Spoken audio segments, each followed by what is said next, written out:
2014, first two out. 2015, first one in.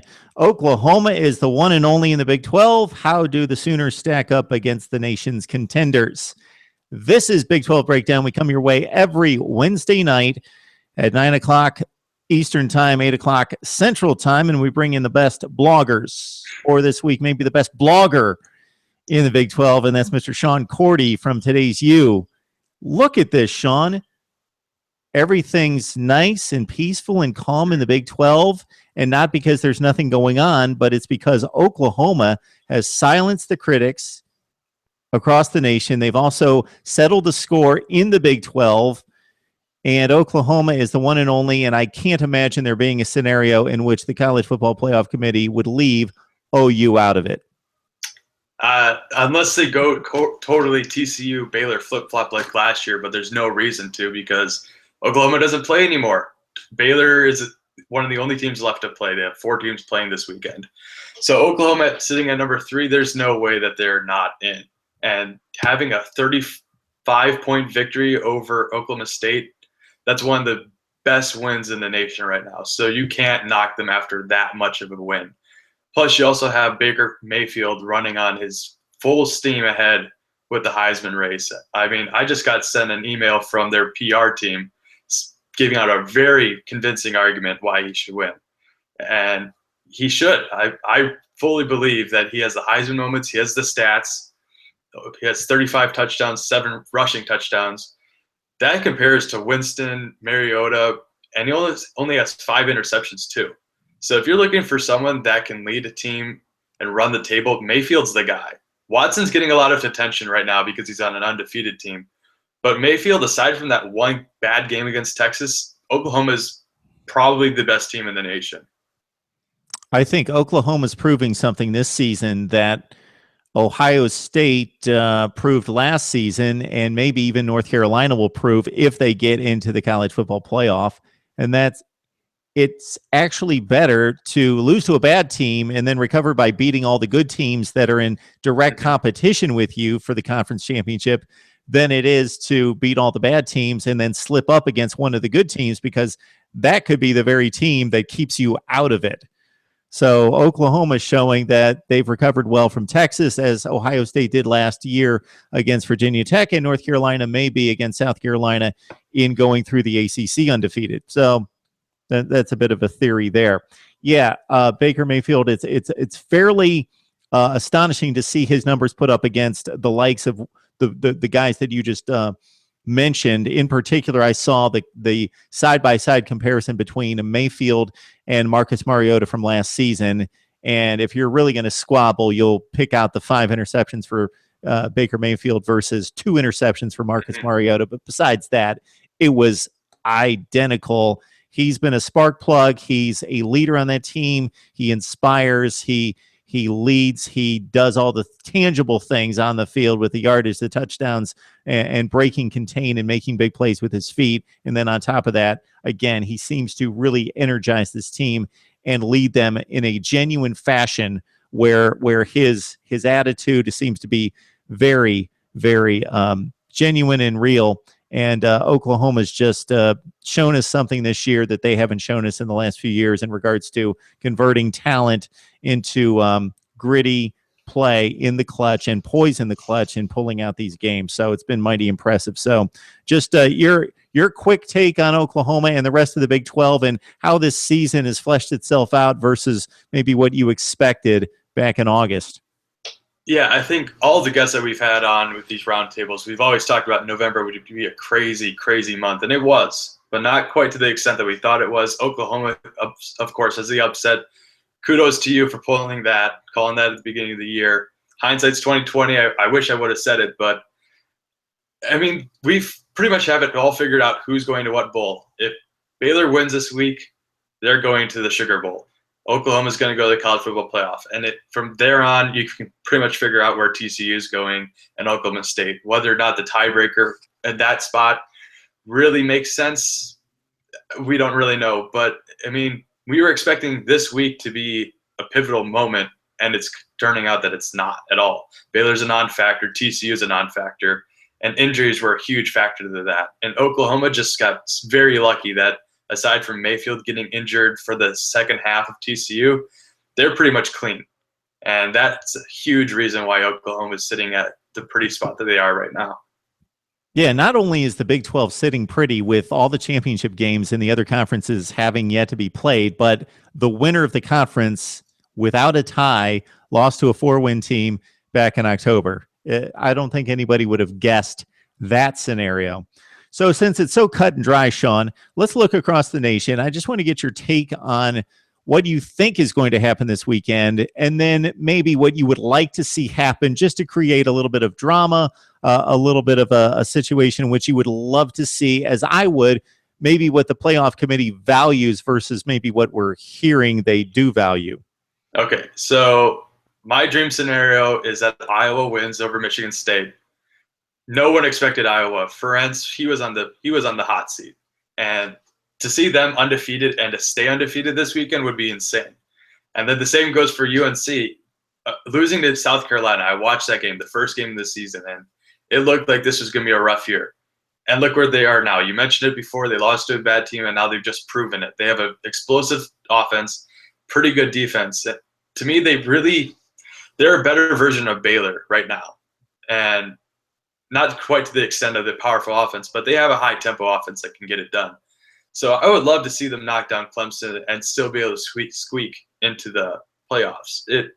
So I'm looking for the upsets more than anything. As an outsider, I really just care about the Big 12, but I would want to see the underdogs start taking hold of the playoffs too. So then you might start getting more of an argument that there should be an 18 playoff, because the committee's not going to like, or ESPN's not going to like that you have underdogs or the teams that are really big brand name programs.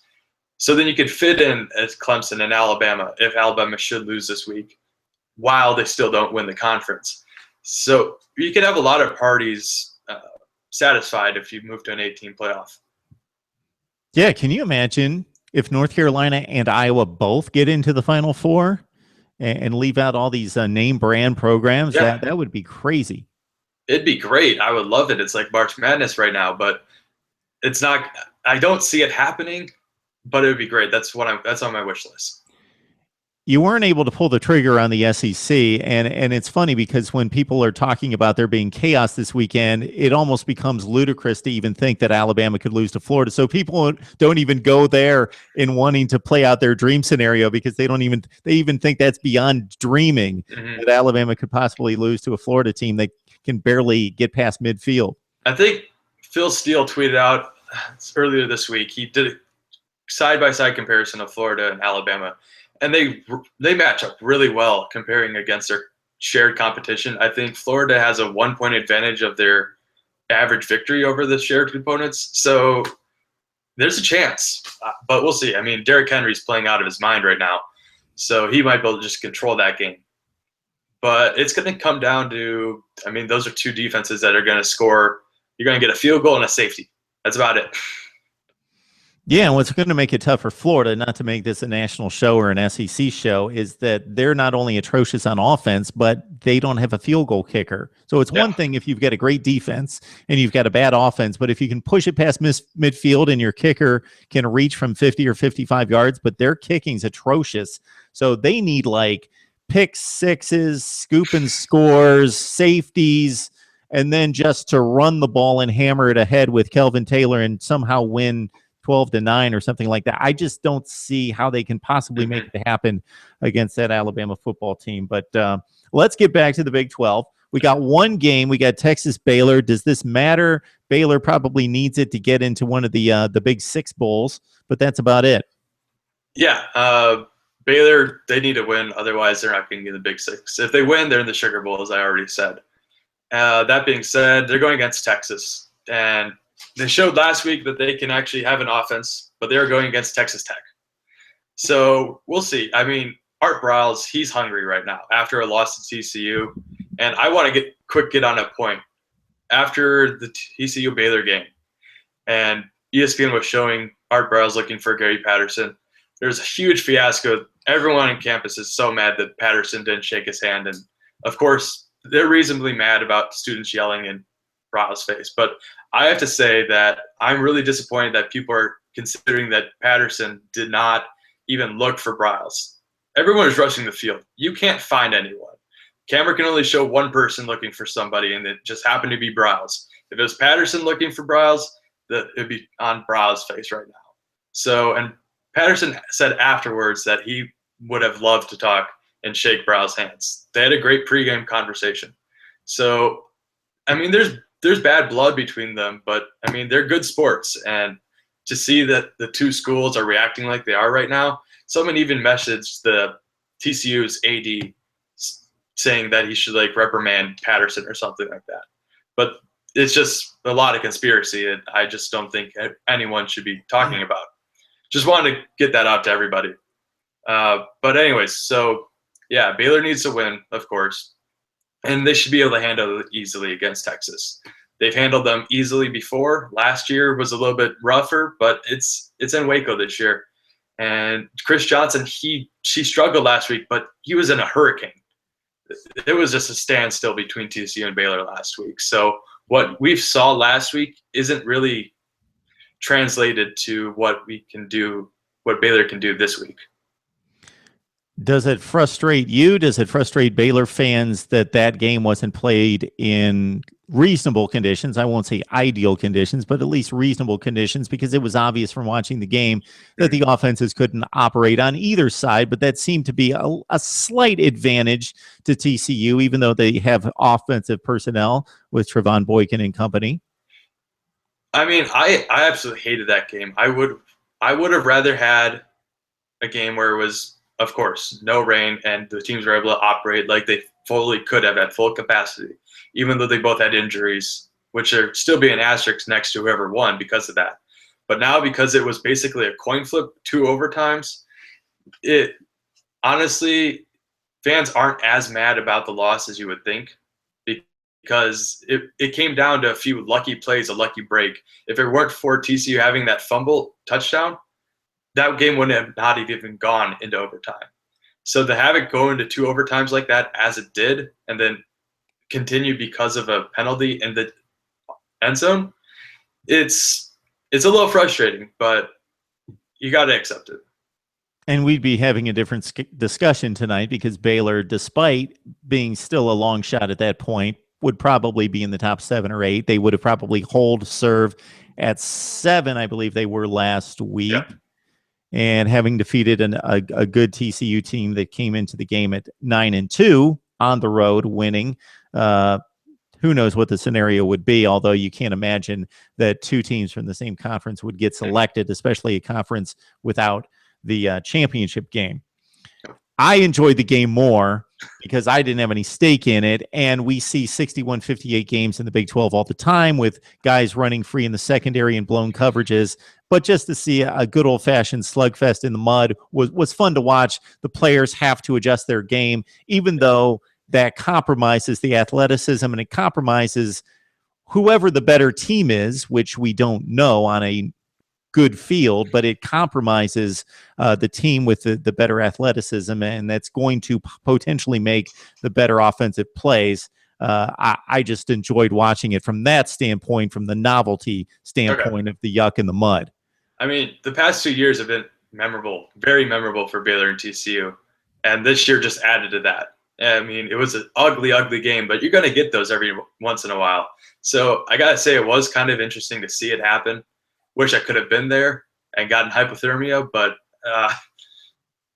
it's going to be a great rivalry. I see this turning out to be.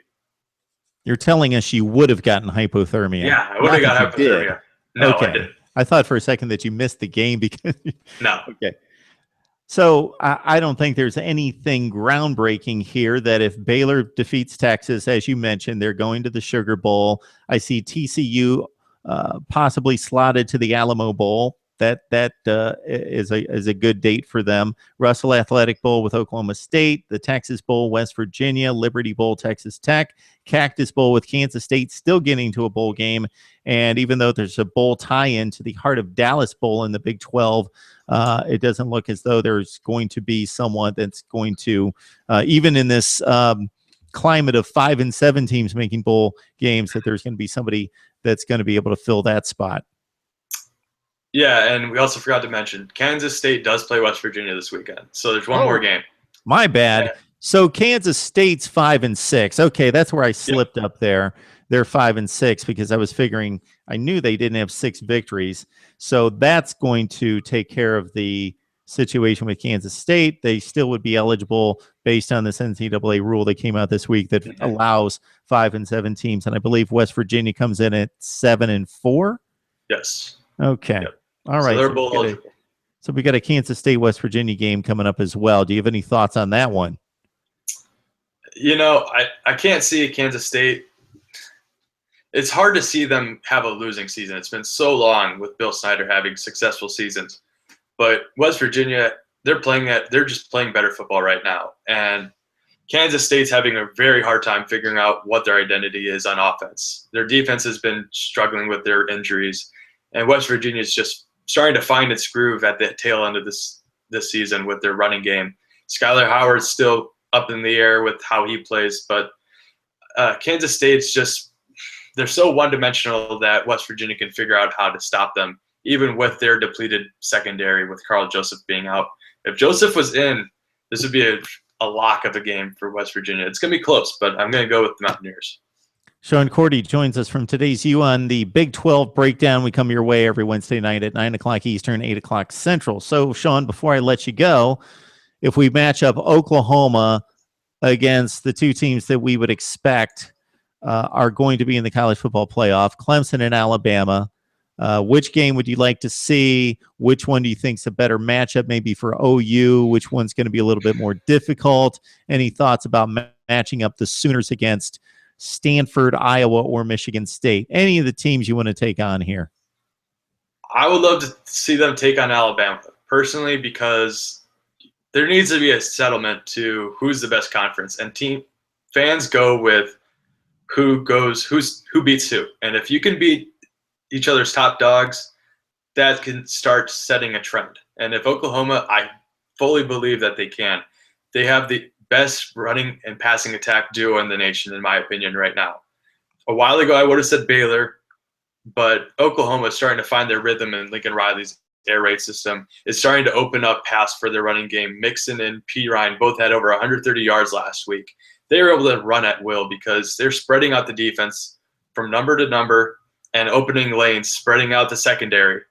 So they're able to run slant routes, quick routes, and open up the passing game as if it's a running game. So they can also do swing routes to Joe Mixon, who had a 66-yard touchdown for a touchdown. Their backfield is blazing. So if they can just keep running up the score against Alabama. Even if Alabama goes against Oklahoma's defense and is able to run with Henry, Oklahoma has a very good defense, as you saw them shut down Oklahoma State for the most part, aside from some big passes, which frankly Alabama isn't able to do. So Oklahoma can focus on shutting down the run game against Alabama, and then they can focus the offense on just doing anything they want. Even though Alabama's a great defense, Oklahoma's their an offense that Alabama has not seen. So it's going to be a great matchup if that were the case. I would take Oklahoma against any team right now, honestly. So Alabama's the best chance to beat them, but I'd go with Oklahoma. Okay, I'm going to repeat your words, but in a different sense. So you would take Oklahoma against Alabama, Clemson, Ohio State, Stanford. Yes. Okay. I'm not disagreeing. I don't necessarily agree, but I'm not going to disagree. I would have to think long and hard. I think Oklahoma is one of the 5 best teams in the country. Yeah. There's no doubting. I think that there's a chance Clemson could win with Watson taking control of the game, but there's just not enough evidence for me to see that a team is playing at the high level that Oklahoma is right now. I mean, you saw Alabama kind of struggle against a few teams in the past few weeks. Iowa's been very solid. They're a gritty team. And, I mean, coming from the Midwest, I personally can say that I really think they're wrestling recruits. They have 11% of their team is wrestling recruited. And, I mean, teams do a lot with the dual threat players. their athleticism shows, but Iowa's defense really shows that there's a different mentality with them, a grit that can push forward. So I like them as underdogs, but I got to go with Oklahoma just because of their high-flying offense that no one else seems to have right now.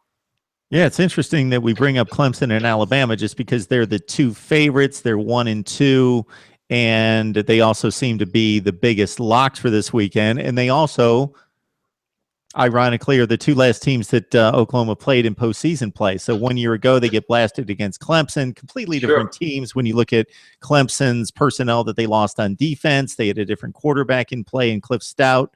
Cole Stout, sorry, his dad's Cliff Stout. And Oklahoma, of course, wasn't anything close to the team that they are now without Baker Mayfield, and also just running on fumes at the end of last season and not playing for a whole lot.